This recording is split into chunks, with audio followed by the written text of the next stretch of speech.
as a teacher, pastor yourself, do you think it's important for pastors to talk about politics on the pulpit? I do, and particularly in these days, because I think people in churches, everybody's sort of getting information and taking in their information from various places. Christians are bombarded with, a worldview that differs from what Scripture would teach.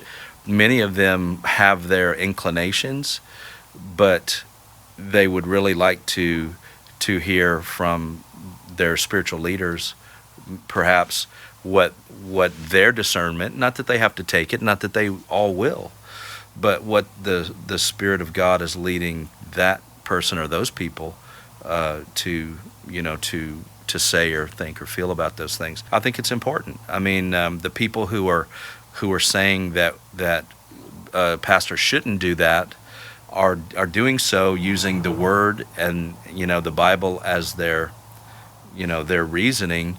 I think on the other side, you could also defend those positions that speak out against tyranny or against governmental overreach or against killing babies or whatever you want to say, and use the Scripture at least as ardently, if not more so, in my opinion, to develop a biblical worldview that helps one traverse all of these challenges that we face today. When people are going through what they're going through, they're losing livelihoods, they're losing, family members, and personally, I have my own thoughts about why that's happening.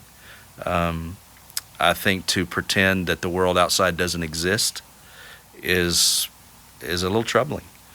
You don't see that in people like Charles Spurgeon. The entire reason that Marxism didn't take hold in Western Europe in the mid-1840s or 50s was because Spurgeon was preaching against Marxism from the pulpit.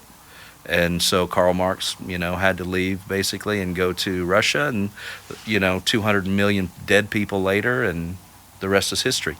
Certainly you don't want to take up every single little undulation in society, but these are not simple things. These are wide-ranging, sweeping things, and people, I think, need to be encouraged to stand up and stand for their beliefs and not to be bullied or intimidated. That's part of the responsibility. I mean, if a Christian church can march in the civil rights movement in the 60s, which I think they should have, certainly nowadays they could stand up for our Constitution and the freedom that those days represent, and try to protect what was gained in the 60s, and not, it seems like that whole script has been flipped, and we've now completely done a 180 on the civil rights movement. And now, instead of what Dr. King said, that a man should be, judged by the content of his heart, not the color of his skin. Now the color of the skin leads the day. It leads the report. It leads the job application and the school application and all that. It matters now. You can't even, you have to be a certain race even to get care at a hospital in some cities. And so, I feel this very troubling, and I think that the spiritual leaders that don't speak out are, somewhat cowardly, in my opinion.